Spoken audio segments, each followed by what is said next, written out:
Welcome to Moments with Marianne. This is your host, Marianne Pastana, and we're here today with special guest, Ron Baker, who's here to share with us his new book, Bright Lights, Big Empty, A Journey of Profound Awakening.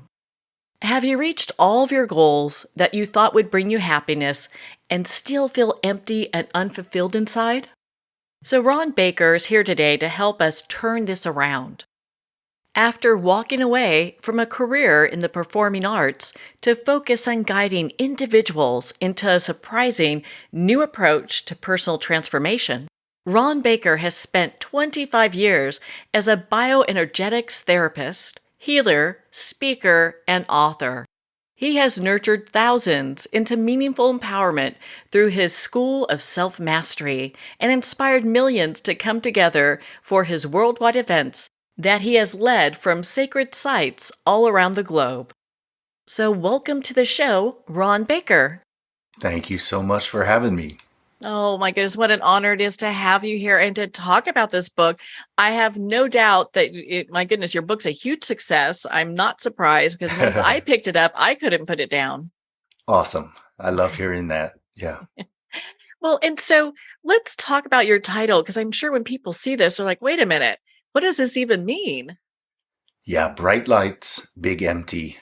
When I was exploring titles, it was like, how do I encompass the scope of what this book covers? And when I was talking about it with the person at the publishers, and we got closer and closer to what would encapsulate my first career in the performing world, which had been such a journey of seeking outer validation, a journey of glamour, a journey of doing the best I knew how in the early part of my life to try and prove myself and prove my worth. And when I was fortunate enough to perform over 60 leading roles all over the world in opera and Broadway, it ended up not being able to give me that inner sense of self-value that I was hoping it would. So I came up empty. So eventually there are other meanings to this title, but initially I thought this is perfect for what people can relate to in their own lives. It doesn't have to be that they're seeking a world career on stage. It can be anything that is the glamour that we think is going to be the thing that proves us, that validates us, that gives us a sense of self. And we hear so many different versions of this story. And the good news is the book talks about the complete healing alternative that I discovered, the journey to a profound sense of self that I eventually learned how to build layer by layer, and the profound opportunity that leading me into a second career, which has been a school of self-mastery, where I've had a chance to teach thousands of people around the world with the process that I've built over 25 years. And so the journey of this book looks at what doesn't work well, and then what works profoundly and reliably well. So there's the title. Well, such a perfect title for this book.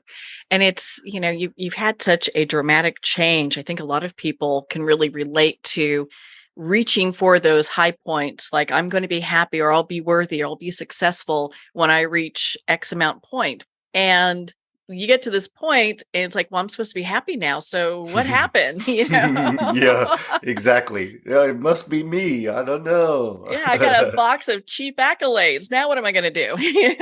Yeah. And the good news is achievement is awesome. And no matter what field we're in, it can be amazing, but only if it's an opportunity for us to celebrate and invest self versus that achievement is going to give me a sense of self. And so it's cool to be able to relate to everybody's journey, no matter what their specifics are in this way.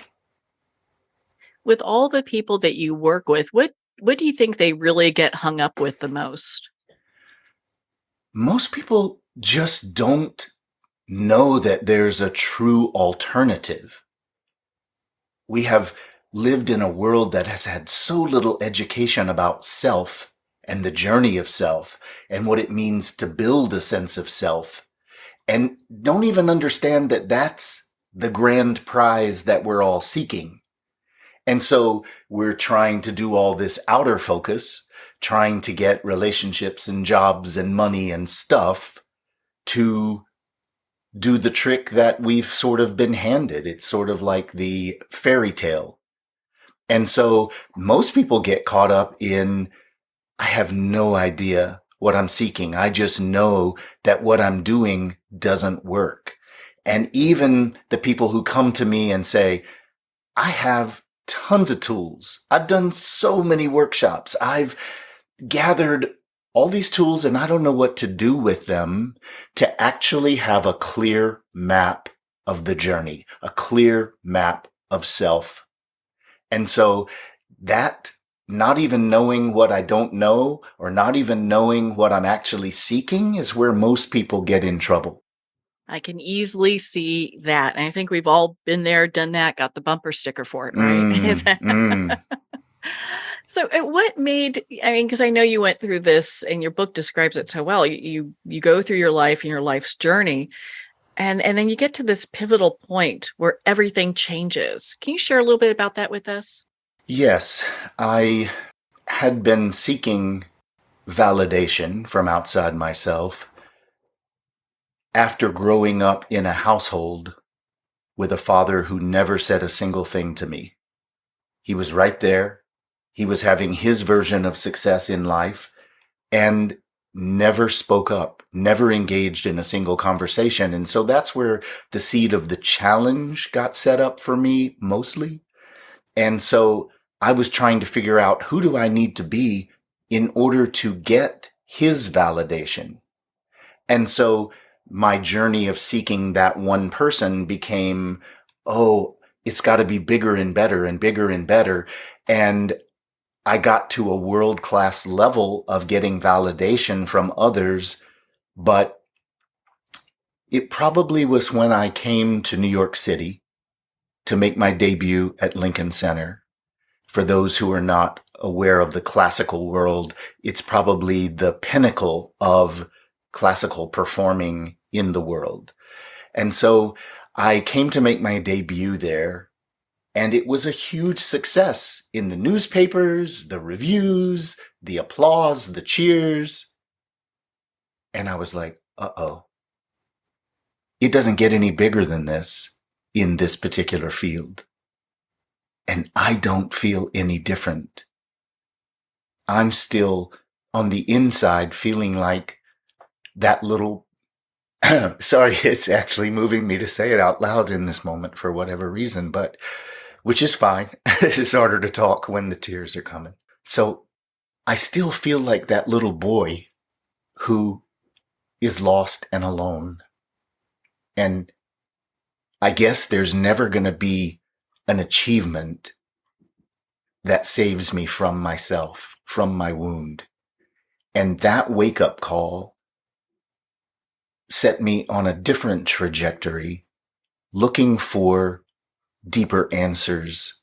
And so I sought out teachers from so many different traditions and approaches and started to gather the clues and hints that would allow me to go after a different goal. And they all said, you need to learn how to connect to yourself on the inside.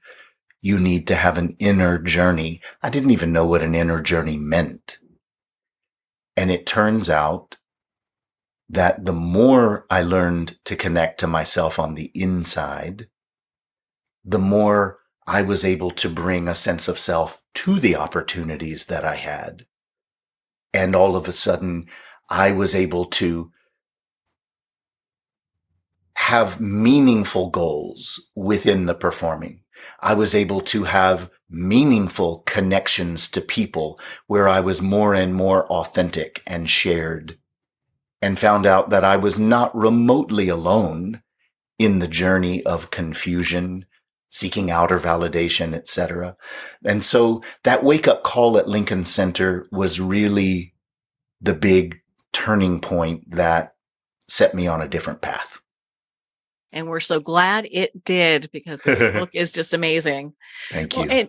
and I know as you're doing this inner work, I mean, was it really difficult for you to do that connection? And is it something that you still work with today?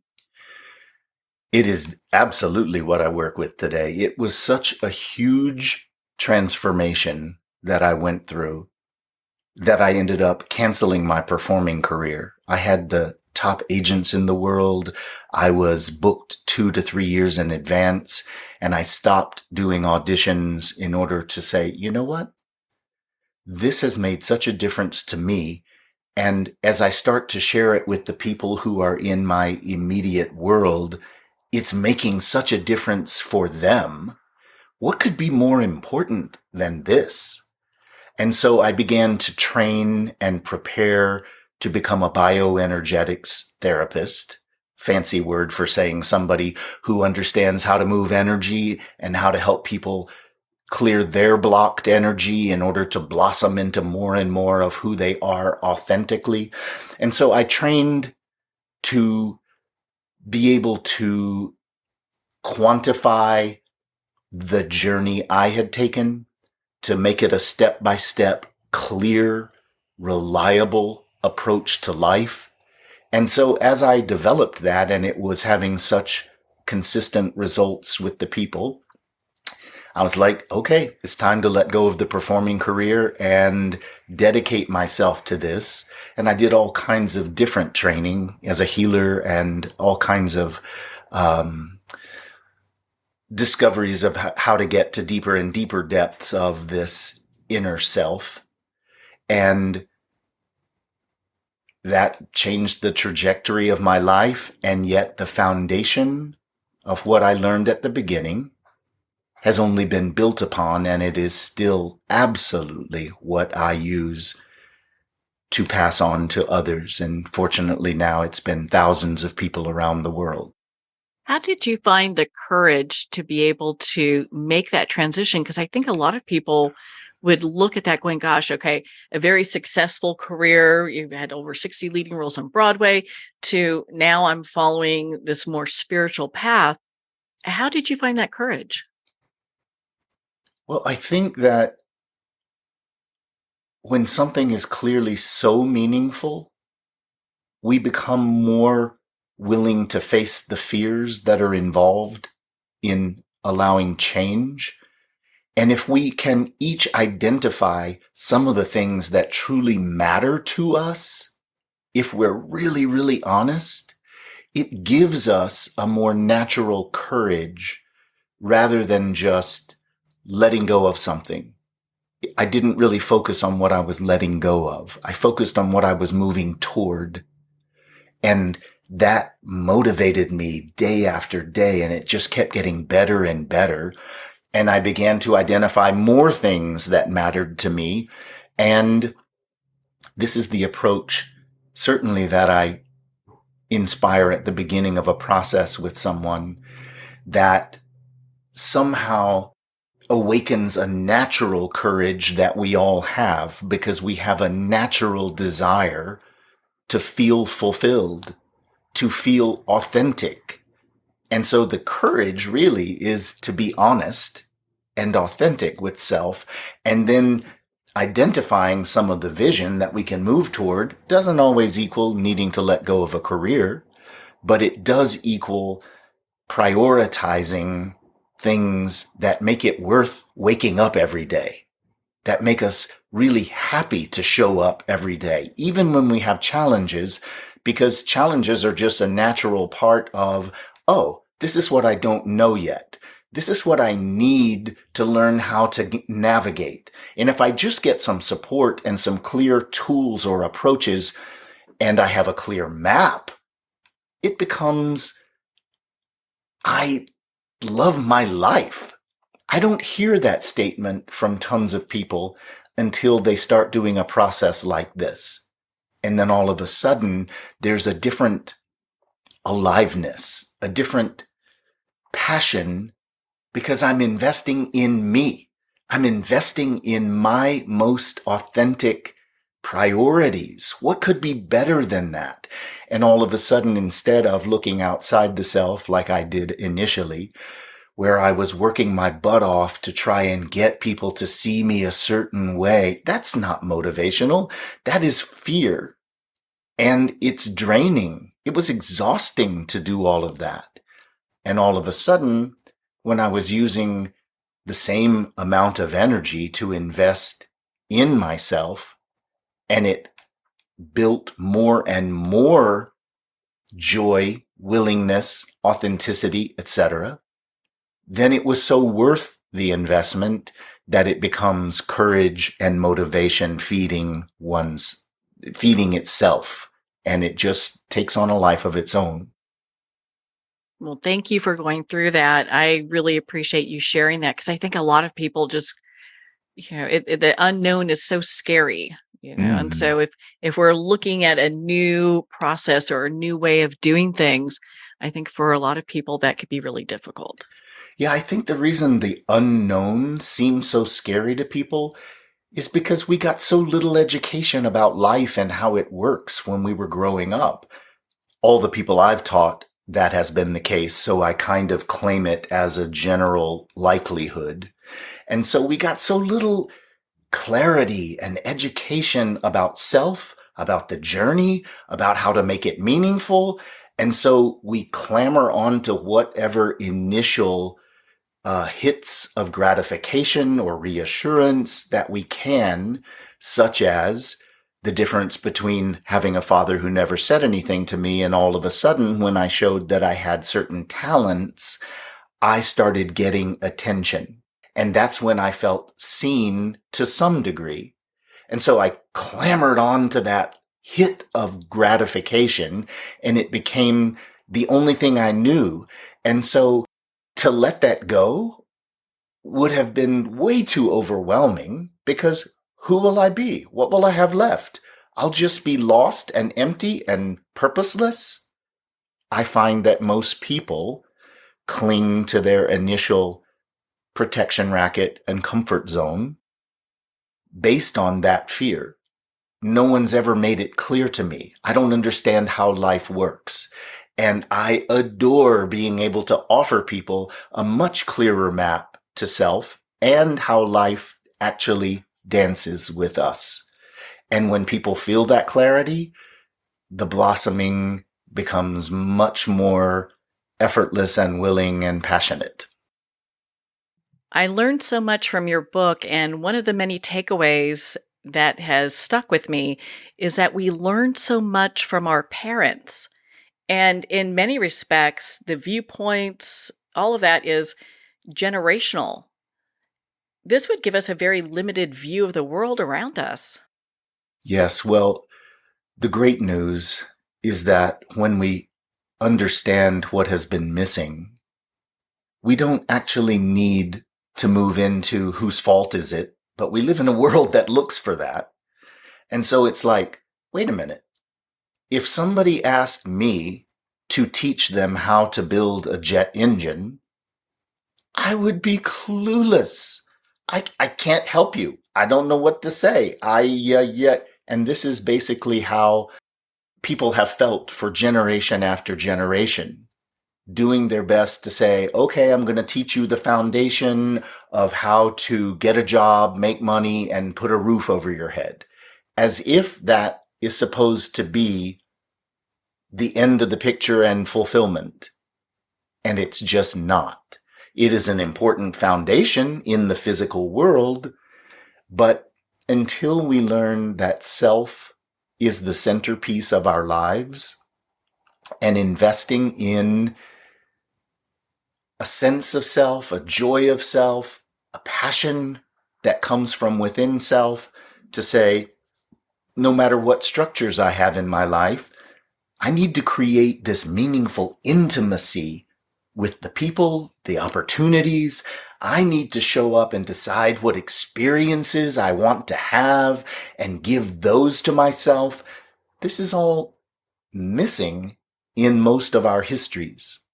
So as an example, I've never taught a single person who grew up where, just like we were taught to identify, this is your nose, and this is your ear, and this is your chin, and we learned to identify certain things, well, that's about as far as we got with self. No one that I've ever taught has been told, wow, I see that you're feeling sad. Oh, that's what that feeling is. Yes, and you're totally safe to feel sad. I'm here. You're not alone. Feel the feeling. It's there for a reason. It's not bad, wrong, or scary. It's just a feeling. And they name feeling after feeling. I see that you're feeling excited. I see that you're feeling curious, etc. We could name hundreds of feelings, but we got so little encouragement how to land in our experience of self and life around us based on whatever's happening, that we don't feel safe with feelings. We don't feel safe to share feelings. If I haven't even identified what I feel, I can't really share it with you. Well, feelings are what give each moment meaning.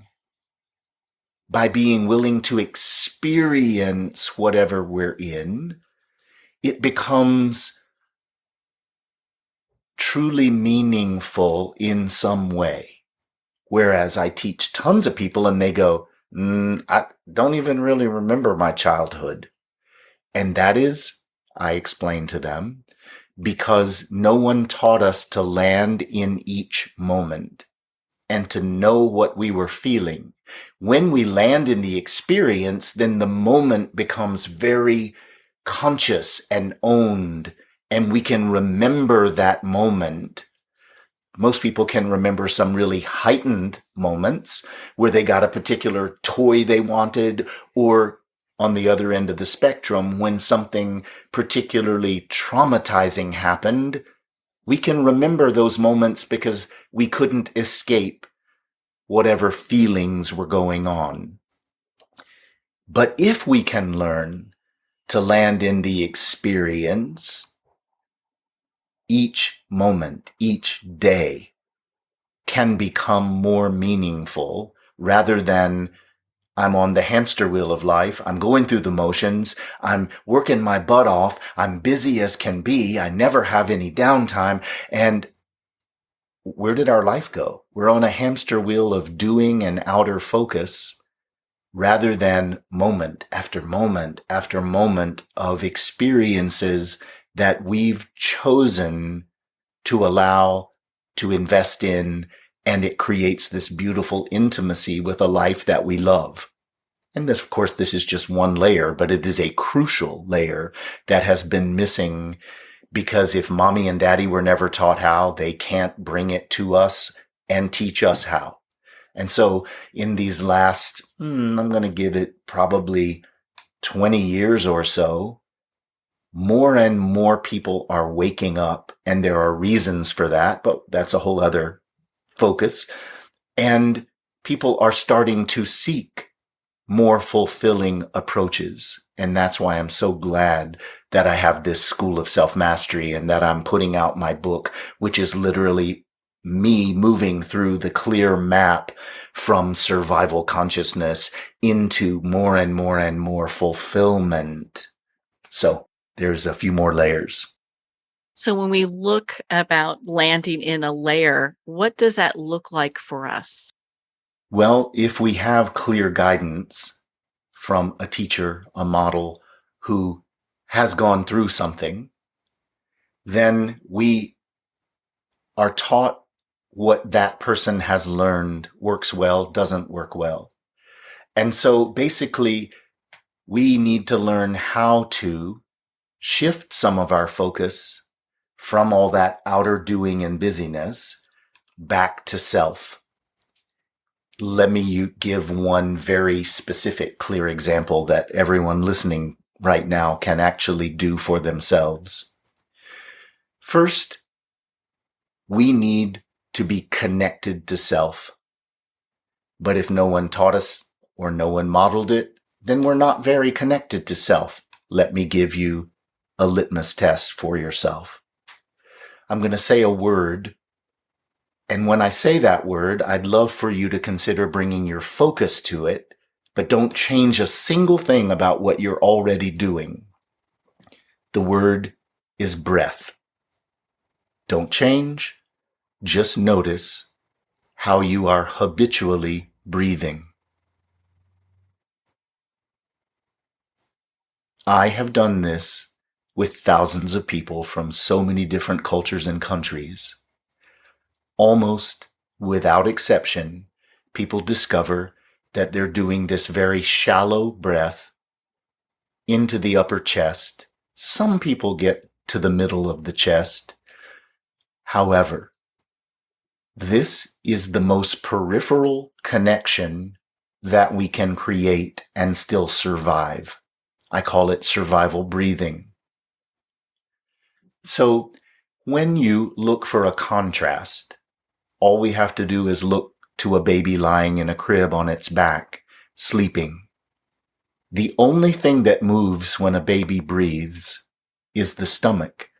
It rises up and down as the baby naturally does a full body breath, naturally connected, at least in potential. And so as we move through life in those early years, and we end up with experiences like my father, who never said a single thing to me, we learn to contract and hide and try to figure out, and we go more and more up into our heads, trying to work it out as a little child who doesn't really have a ton of capacity, but we become, without knowing it, less and less connected like we were as an infant. And we don't want to do the wrong thing, and we don't want to make mistakes, and we don't want to upset anyone or create conflict, or so many different motivations. And so the breath gets higher and higher, or shallower and shallower. And then we go and hang up in our heads, most people for the rest of their lives, just trying to reiterate whatever I have figured out must be my only set of options. I have to pretend. I have to try and impress. I have to not speak up. I have to do all these things that aren't about connecting to self, nurturing self, championing self. And so this litmus test of doing shallow breathing is one of the first signs that I'm not connected to me. So when you say, what does landing in a layer look like? I say, let's start there. It is the foundation of you connecting to self that's going to be built on. And so now, why don't we try and do a breath like the baby? So if everyone's willing, put your hand on your lower belly, below your belly button, and when you breathe in the nose, see if you can begin to fill up like a balloon in that lower body. A lot of people have lost that coordination and can't naturally just jump right back into it, but to the best of your ability today, take that in-breath and fill up that lower belly. And now breathe out the mouth. I'm not going to do it. You do it. I can almost guarantee that if breathing out the mouth occurs, it is through the tiniest little opening, almost like a straw. Most people make it go because they're not used to breathing out of their mouth. So what I suggest is that is survival breathing. Careful, following instruction, but very careful. And so we do this shallow in-breath and this tiny little out-breath. What we haven't been taught is every breath we take is a clear message to self. How much do I deserve to receive with the in-breath? How safe am I to receive with the in-breath? And then the out-breath equals, how safe am I to assert or share who I am from the inside, releasing to the outside. It also reveals how safe I feel to let go of controlling everything. So if I'm doing this little, you can see how careful that is. So now imagine full receiving.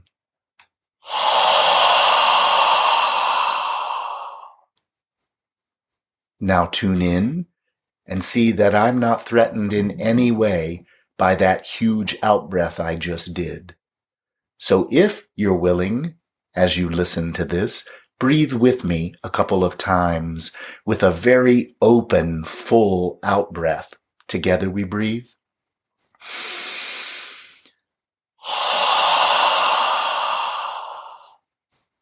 And one more.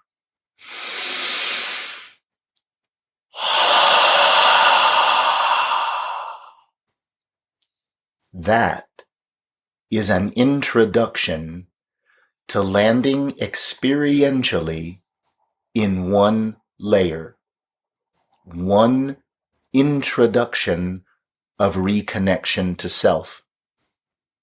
And when we begin to move that energy, which is way more powerful than initially meets the eye, it creates more flow, more energy, more vitality, awakens us out of our heads into the body more fully, and even creates proactive health. I love being able to use examples that are practical and proved. As an example, by moving energy in this way and in other ways, I have been able to only deal with sickness 2 days in 25 years. That is one of the benefits of flow and connection to self. So there's one layer. Does it take long for people to work through one layer? Is it just like what we went through, or is it something that's more detailed? Well, to practice something into becoming second nature takes time. But we learned our survival approach over time. To begin to invest, you begin to see immediate shifts. So as an example, people who breathe like I just did initially will feel dizziness in their head quite often because they're moving so much more energy than they're used to. And then I teach them how to ground that energy and to no longer feel dizzy and to more and more open and access to self. As we do, we can introduce what I call adult reality. We can introduce how much safer we are than we imagined. That's why I took the time to say, I'm not threatened in any way by breathing in this full way. We learn layer by layer, day after day of our lives, a new approach, a new sense of safety, a new depth of truth about life.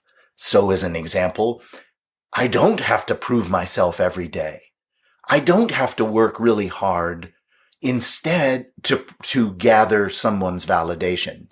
Instead, I can make these new choices, which gets better and better and better, reliably, building percentages of trust in the new experience.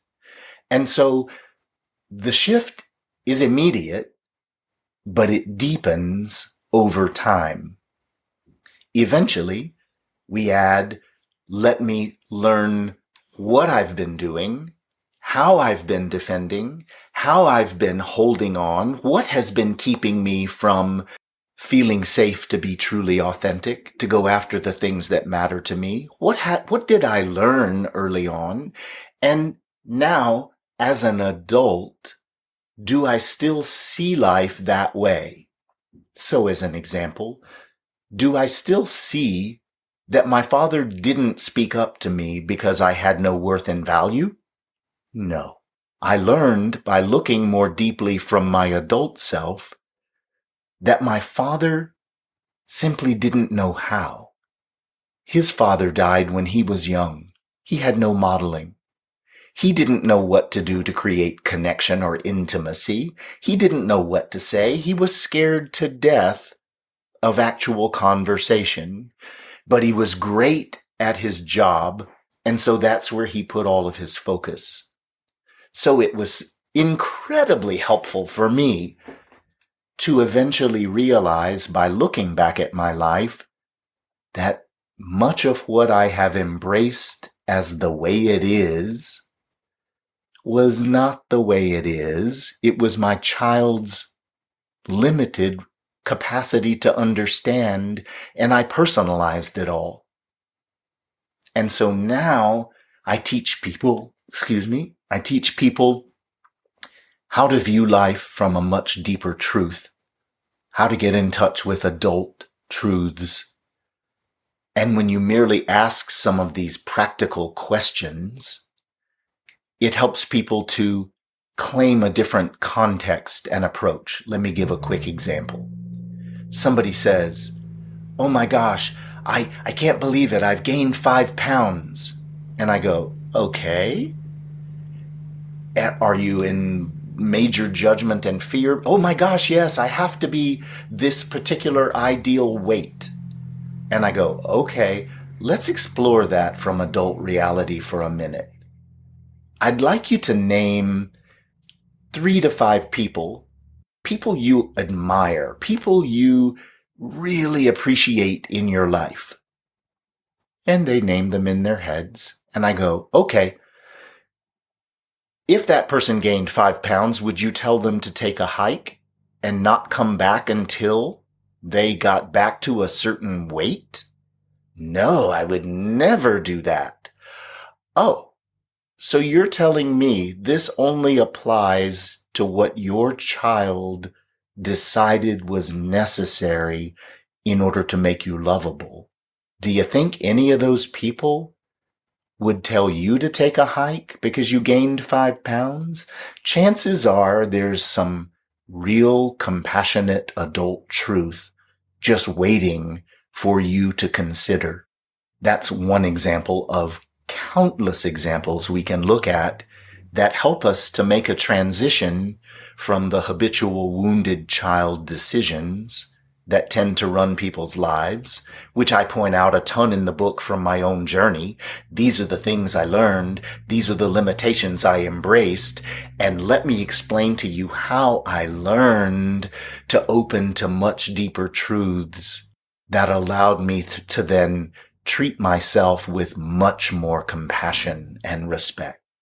And by illustrating from my own life what allows for this greater freedom and compassion that we've been seeking the whole time, and that we can give it to ourselves once we have a clear map, it becomes much less daunting to consider the journey of layer by layer, making enhancements, transformations, deeper, courageous choices. It's simple, it's nurturing, and in 25 years of doing this, not one single person has ever said to me, "I don't feel safe with what we're doing." The adult has felt safe, teaching the inner child how to feel safe. So there's a few perspectives about your question. I know I kind of put you on the hot seat there, didn't I? No problem. No, I live on the hot seat. Well, and so I know a lot of people were like, well, I could find self compassion for everybody else, but, finding that for themselves, that's got to be really tough. Yeah, people think it is because we've lived in the myths that we decided, like me deciding that I had no worth and value simply because my father didn't know how. And so once you make the decision that you have no worth and value, then you protect it, and people don't know how to have access to you. So it seems like it's reiterating the fact that I don't have value because people aren't creating meaningful connections to me somehow, not understanding I'm the one blocking it. I'm the one protecting because I live with this myth about myself. And it's literally hell on wheels. And so instead of looking at all, I'm just going to go back to working my butt off with this outer hamster wheel of busyness and achieving and whatever, or caretaking or whatever someone's favorite approach has been. So, you talk about getting to this point where we're really authentic. And I know that's a term that gets thrown around quite a bit. Yeah. What does that actually mean? Authenticity is, first of all, an intention. I want to be real. Like, for instance, myself, I always wanted to be authentic. When people read the book, they will see this as a through line. I just didn't know how to get in touch with myself. And so my most authentic self was the one who was working his butt off to achieve and to impress. That was authentic as a piece of myself, but most of myself was buried inside. I'd never accessed it. I didn't know what the authenticity would look like. So it starts with an intention to be as authentic as I can be.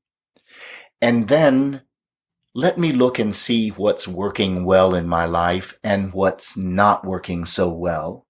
I don't have to have all the answers, but let me at least evaluate. And I can authentically or honestly answer the questions to the best of my ability today. Let me give an example of how I did my best but didn't know how. When I was in grad school, we did an exercise where we were sitting in a circle and the teacher did something I don't consider very responsible, but it equaled, I'd like you to go around the circle and tell each person one thing that you think they would be wise to look at or transition or work on.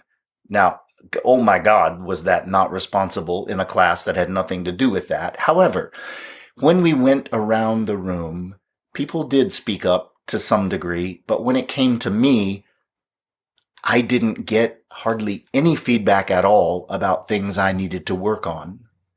And the teacher said to me at the end, "Wow, it was really amazing to see that, Ron." And I said, "Yes, I'm not sure that I have any insecurities." Oh my goodness. I was so buried and into my mask of presenting the best parts of me that I could. I had buried any part of me that was insecure. And there was tons inside me that I was not aware of when I was 22 years old. And so I was being as authentic as I knew how to be. So it's confusing if you say to someone, "I'm going to teach you how to be authentic," and they go, I think I'm already being authentic. Informed authenticity, where you get to know more and more of yourself, where the parts that we have buried or tried to avoid at all costs, find out those parts can be safe too. I can be safe to admit I'm a validation junkie. I'm so afraid that who I really am is not lovable. I'm so afraid I don't know how to have meaningful connections and conversation. I'm so afraid that this part or that part. I'm so afraid if I gain 5 pounds. I'm so afraid of so many things. Well, when we can be the next level authentic, we can admit some of those challenges and feel safe to share them, at least with a starting place person, whether it's a really good friend or whether it's a therapist like myself, that we can learn to admit, but that doesn't mean we're going to be trapped in the limitation. If we seek the tools and the approaches that are nurturing and compassionate, we can find out that none of those wounds and challenges are actually threatening at all. That we can learn to see them, like I've already explained in a couple of my examples, from wiser places. And now, what did I actually need? I needed my father and my mother to see me, to acknowledge me, to teach me how to connect to myself, to nurture me through learning curves, to teach me it was safe to make mistakes and build on what I learned from those mistakes, just as some random examples. And so once we get more authentic with more parts of self, we can learn how to approach and nurture each of those things, offering our inner self exactly what was missing growing up. I actually say there's perfection in all of this, and I call it a certain term. I say this is our soul curriculum for this lifetime. To set up certain challenges and then to go on a journey seeking the solutions and the deeper truths so that we can show up and nurture ourselves through those challenges. And as we do, we become more and more and more authentic. And then we begin to awaken the courage to say, you know what? I would really love to do this or to go there or to try this other thing. And I've never felt safe enough to admit it. But now that I'm finding out these deeper truths, that I'm not unworthy and unlovable, I was just caught up in my soul curriculum challenges. And now I feel freer to admit it, to work toward it, to invest in it. And this is how we claim more and more authenticity. Because I think a lot of people just get we hear about being authentic all the time, and it could be kind of a word that's thrown out there. And you're right. A lot of people go, I'm already authentic. What do you mean? Yeah. What's the problem? I guess I'm there. Yeah. I'm all good. Yeah. And people do get stuck there and afraid that anything else would be that, again, mystery word, the unknown. Well, no example I've shared was known to me initially, but oh my gosh, was I enhanced by finding out and looking deeper because I looked with compassion. That is something I emphasize in a huge way in the journey that I outline in Bright Lights, Big Empty. So there's a question I've been wanting to ask you. Yeah. I know that you do channeling. When Yes. did that become part of your story? So lots of people hear the word channeling now, and so it's familiar to a lot of people, but I assure you, when the subject came up in 1990, it was not a common term. It was not a common experience. And fortunately for me, the first time I experienced channeling, I was not the one connecting to one of my guides. So just like I've said at the beginning, we have such little education about self and about life and how life wants to dance with us and how it all works. But we have so much more potential than most people have ever even taught to consider. We are so much more connected to life, even on a spiritual level. And when you say spiritual, in 1990 for sure, that meant religious, and therefore a particular approach with certain limits. But when I say spiritual, I say we are all soul selves. We have a child, an adult, and a soul component of self. And very few people have even talked about the soul and what that means and how it's practically involved in our lives. Like I suggested, setting up certain challenges early on and then encouraging us toward seeking the solutions in adulthood. So we have tons of spiritual connection to life and to one another. So for instance, it can be as simple as the intuition of, oh, Sally just popped in my head and I haven't thought of Sally in years. And all of a sudden the phone rings and it's Sally.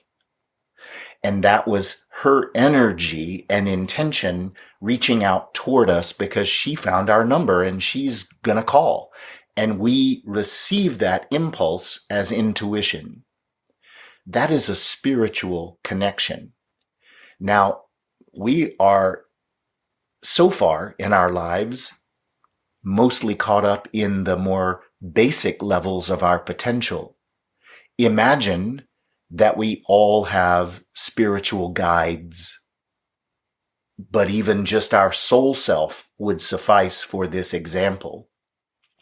We all have higher energies that seek to encourage us toward more fulfilling choices, awakening into our authentic hearts, getting out of our heads, reconnecting, and evolving into those connections. So all of that to say,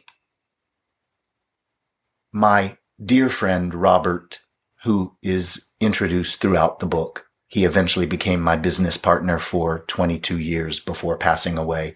He awakened into a connection to a guide that turned out to be Archangel Gabriel.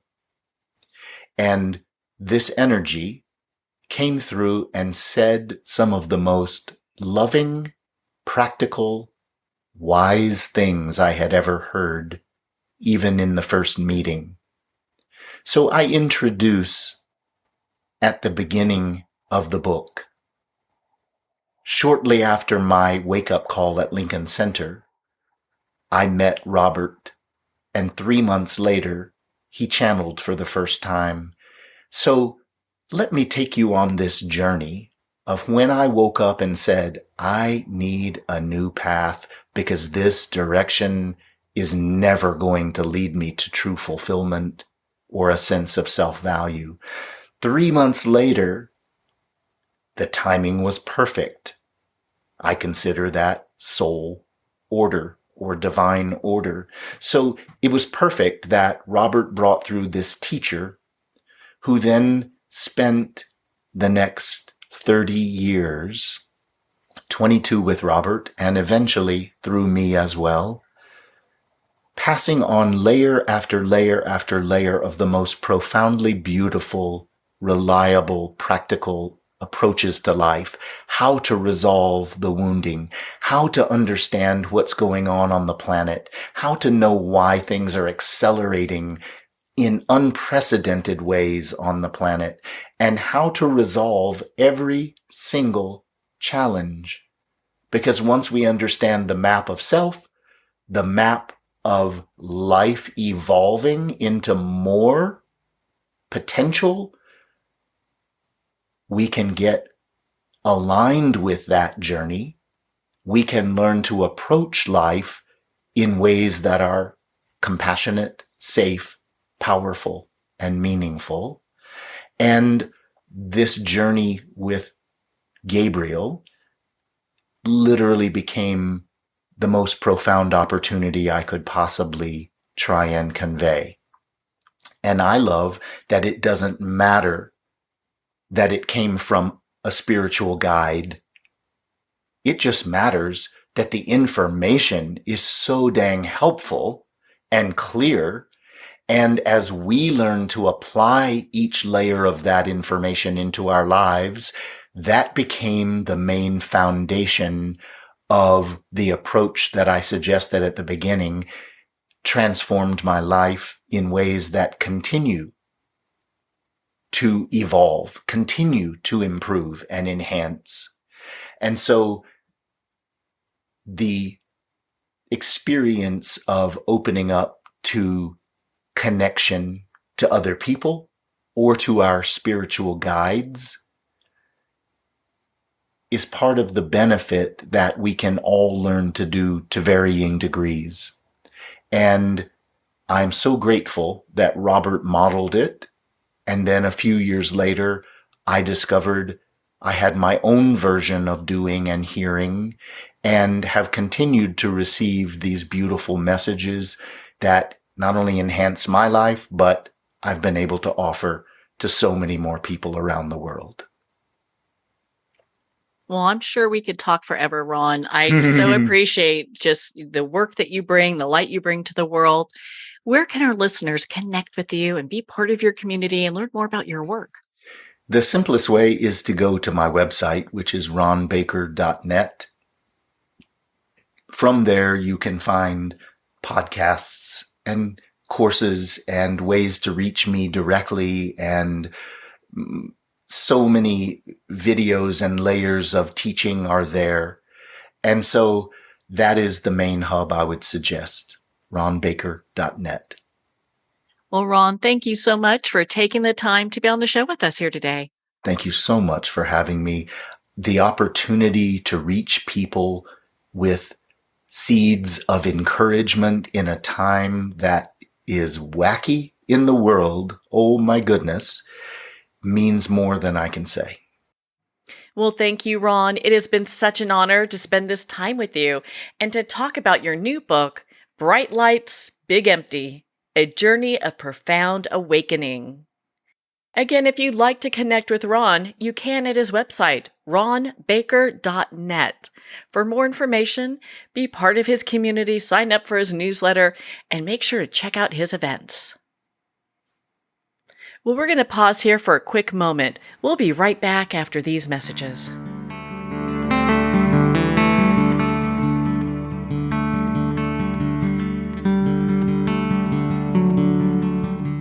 I'd like to thank Jason Eastwood at Guitarfulness for sharing his inspiring music and talent with us. His music is known worldwide for cultivating atmospheres of harmony, inner peace, and clarity. Visit Jason's website at guitarfulness.com. Join his newsletter, be part of his community, and download his music.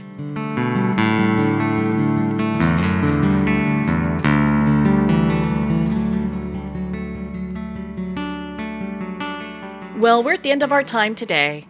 I'd like to thank everyone for tuning in. You've been listening to Moments with Marianne, where we make every moment count.